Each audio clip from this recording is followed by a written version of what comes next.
but also there are specific ways in which Latinos are held back or don't have the access, and that's the kind of leadership I think you want to see on the council.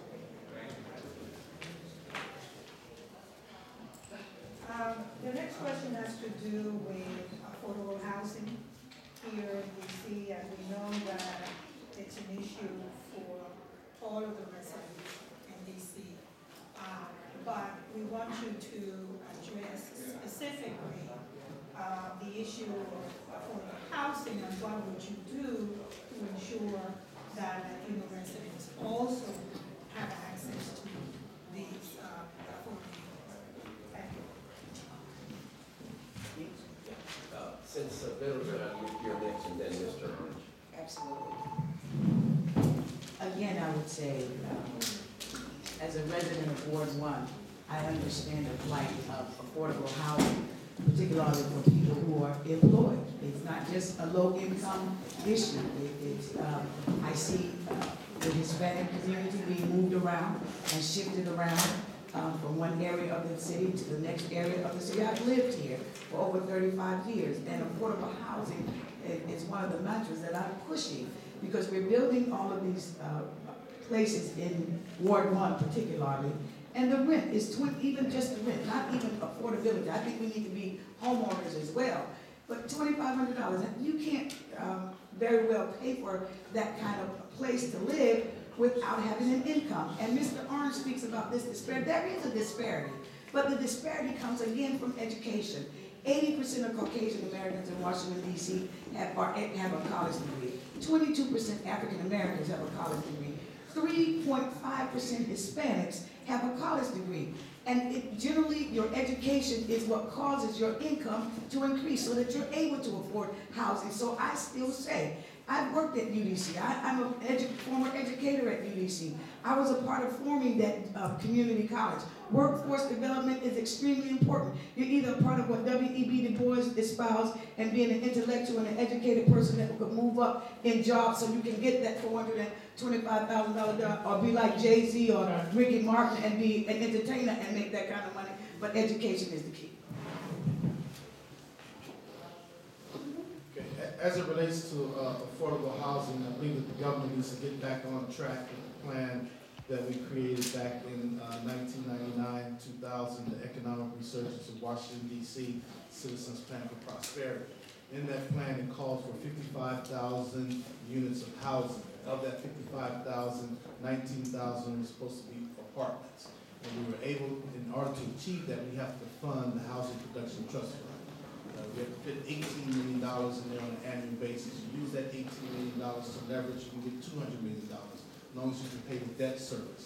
But what we have to do is make sure that we provide the housing to the folks that actually need it.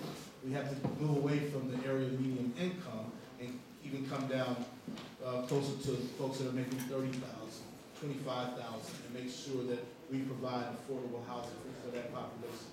Clearly, I know about the income disparity in this town. What I'm saying is that if Dr. Gandhi put out a report that indicates that folks that have degrees are getting jobs. It's our folks that don't have degrees, that really have high school diplomas, that we are locking out of the market. And we need to open the market up to them. And there's no need for us, if we're going to have these jobs. We will have about 5,000 retail jobs. And the question is, will DC residents take those jobs, or will continue to be people in Maryland and Virginia? The person that stands out there with that sign that says stop, slow, is making $15 an hour. Some of them may be making $20 an hour. Do we want a DC resident person to have that job, or we want somebody outside the city to have a job? I say we want a DC resident to have that job. Before you move ahead, I'd like to follow up on that, because it is the case that we all want DC residents to have those jobs. But then the question is, what measures exist currently within the DC Council to do the kind of monitoring work to make sure that DC residents are getting the jobs? And it seems to me that that's part of the problem. Well, it's a couple of parts of the problem. One is training to the job. Now, I had the first major economic development project in 20 years. That was the Home Depot in John. Once we executed the deal and knew that Home Depot was coming to Washington, D.C., the next thing I did was we got with the ANC commissioners, went to Brooklyn Manor. We found 25 people, got them to do resumes, made sure they could pass the drug test, and took that to the HR departments before we even broke ground.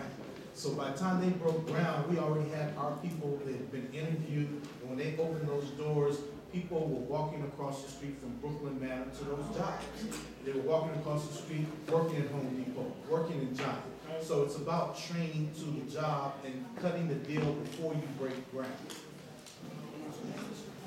Thank you. And I want to pick up on the end of that last question, because I think that's the most significant thing that we face. Yes, we need to fully fund the Housing Production Trust Fund and make sure that there's a strong pipeline of affordable housing.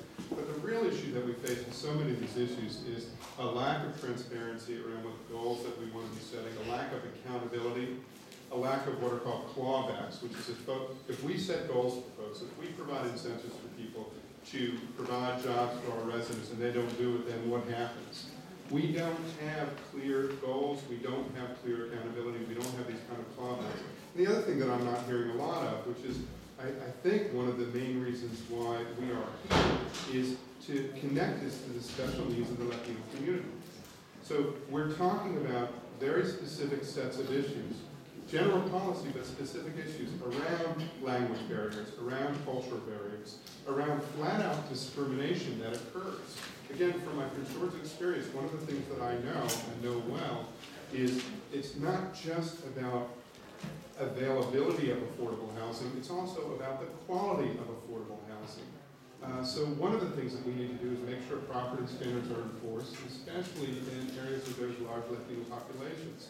We also have tremendous displacement for Latinos, and it's one of the things that led to such a massive growth of Latinos in Prince George's and Montgomery County is the lack of affordability in these cities.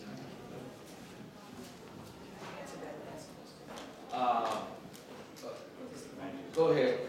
I just wanted to, and I know we're running short of time, but I wanted to just piggyback on that question, because I believe that there's nobody monitoring the jobs for Hispanics in DC City Council. When we've been out waving and walking in the streets, both in we were in Adams Morgan, and I said, I live in this area. I see the tags say DC, Maryland and Virginia. I hear the people getting off the subways and the buses, and we ask them where do they work. They work in DC, but where do you live? Maryland and Virginia. I think there is no accountability for what's going on. I serve as an ANC commissioner. Even the council member said he's coming to the ANC commission. We're the ones that really do the job. And we need to make sure that he's talking about passing a drug test. What about the people that do have problems? How do we help them? I still think it comes back to education. I still think it comes to closing that gap, the disparity gap, not only in the income for Hispanics, but also in the education, also in the affordable housing, and the full participation in DC government, in DC life, because Hispanics make up a large part of the city, and I'm a part of you. I am you. Okay, well listen, thank you so much. I think they're very serious candidates. It's a tough fight. We got very tough fighters for our city, and we're glad to have them. And thank you for showing respect for the Latino community and for the votes that we have to give you. Okay, at this time, I want to introduce to you the current council member for the second ward. His name is Jack Evans.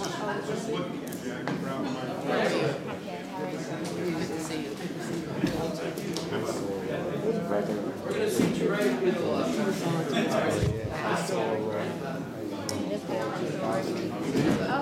We want to welcome all the people that have arrived here. We're moving on to Councilmember Evans.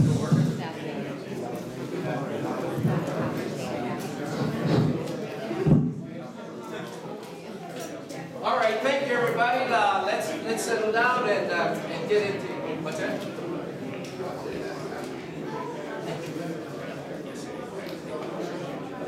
We've got a council member who has served many years in our city council. He's used to the hot seat, so I don't think he's shaken up. He's worked with our community for a long time. At this time, ladies and gentlemen, just like for you to make an opening statement and require some questions. Let me have your attention, everybody. Thank you very much, and first of all, good morning, everyone. And it's a great pleasure for me to be here today. I'm here to seek the endorsement of the Latino community for my candidacy for re-election to the Ward 2 Council seat. As many of you know, I've been on the council a fairly long period of time, actually now 21 years. I'm the longest serving member of the DC Council, and I'm very excited about the progress we've made in our city in those 21 years. For many of you who've been here for that length of time, you know that the Washington, D.C. of today does not resemble in any shape or form the Washington, D.C. of 1990 when I first came on the council. To begin with our finances, wouldn't trade our situation in the district for any city, county, or state in America. We remain very strong. We balance our budget, just had a recent surplus, and our bond rating, which has gone from the lowest it could be at B- to a AAA bond rating in that time period, reflects the growth we've seen in our city. The development